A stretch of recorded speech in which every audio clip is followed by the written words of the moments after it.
Hey guys, welcome back. This is Lei.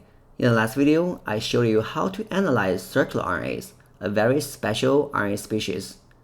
In this video, I'm going to show you how to analyze small RNA sequencing data. Small RNAs are short non-coding RNAs with a length between 18 to 35 nucleotides. Small RNAs are composed of many RNA species, including microRNAs, which are derived from the hairpin precursors, and are involved in gene silencing and protein binding. The small interference RNAs are derived from their double-stranded RNA precursors and are also involved in protein binding and mRNA degradation. The piRNAs are transcribed from their piRNA clusters and are involved in transposon regulation and epigenetic regulation. There are also tRNA-derived small RNAs, which are involved in translation regulation and gene expression regulation.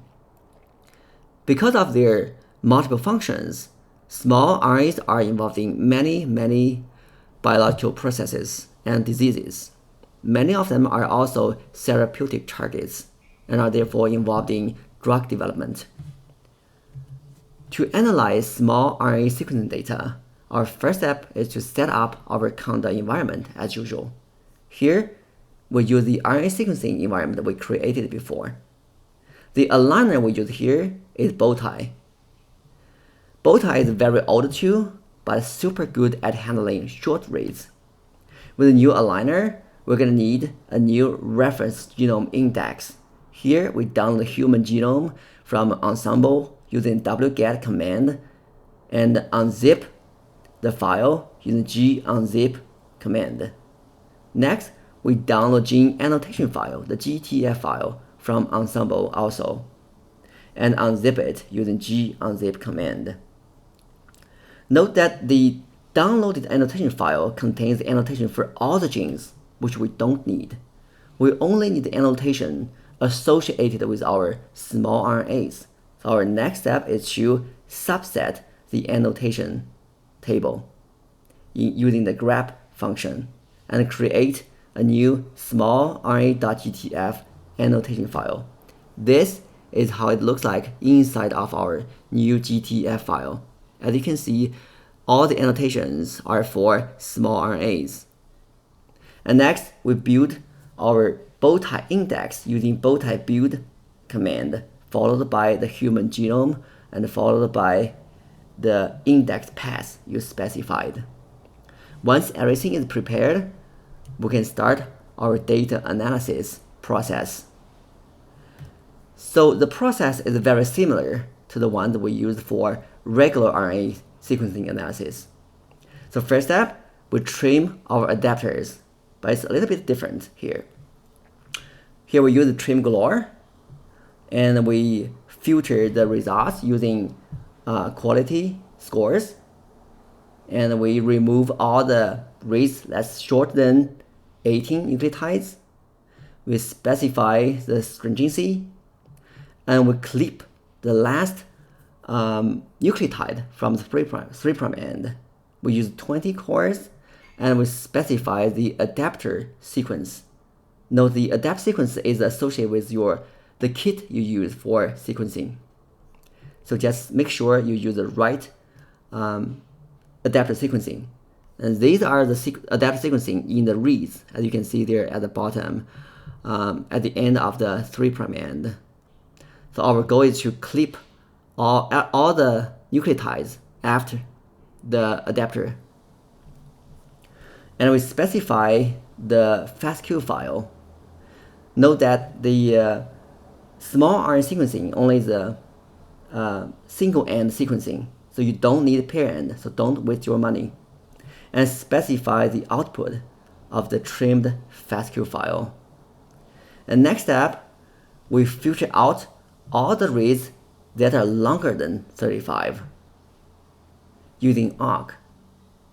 So you can just copy the code and don't think about the logic or syntax behind awk, because you're gonna only need it once, and specify the output of your new FASTQ file. And next, we align our new trimmed FASTQ file to the human genome using Bowtie. We allow one mismatch, -v. We only need unique alignments at -m and the best match, -best and -strata. And -north means we don't align the reads to the opposite complementary strand. -L, the seed length 18, -x to specify the human genome index, -p, we need 20 CPUs, -q, where the FASTQ file, -s, the output. The output is the SAM file. It's not a BAM file, but you don't need to know what's inside because SAM file and BAM files are not meant for human to read. And next, we convert SAM file to BAM file using SAMtools view-bs. And next, we sort the BAM file, and then we create an index for the BAM file. These steps are necessary for the next quantification step. And the last step, we create a QC file using SAMtools FlexStat to check the mapping rate. Here is the FlexStat result. And we can see the mapping rate is 41%. It's not the best, but it works. And the last step is quantification. We use the same two featureCounts to quantify the small RNAs. -T, we do a gene level quantification. -G, we quantify based on gene ID. -S, we need the forward strand. -A, this is to specify our new small RNA annotation file, the GTF file over here. -O, the output file. And last one, we specify the BAM file we just created. The resulted quantification table looks like this. It has 7 columns. First one, gene ID. Second one, chromosome ID. Third one, the coordinate, start coordinate, end coordinate. The next one is the strand. Next one, the length of the gene. Last, the counts. So we only need the first column and last column. So if you have multiple samples, just go ahead, repeat all 3 steps for all your other samples. So you can do it manually by extracting the first column and last column in an Excel sheet to create a combined count table. But we have a better way using R. If you have multiple samples, we can read all the samples in one go. So in R, we load our library, data table, edgeR, and stringR, and then we specify the file path on your computer. Here, list all the files in your file path, all the files with the featureCounts underscore gene.txt pattern. And recursive means I want all the files in all the subfolders. You want a full name to read them in. So this step is to specify the path of all your count tables. Next, we use the read_dge function from the edgeR package to read all the tables in at the same time. Specify, we only need the first column and the 7th column. The first column, is gene ID. The 7th column is the counts. We skip the first row because the first row usually is the title we don't need.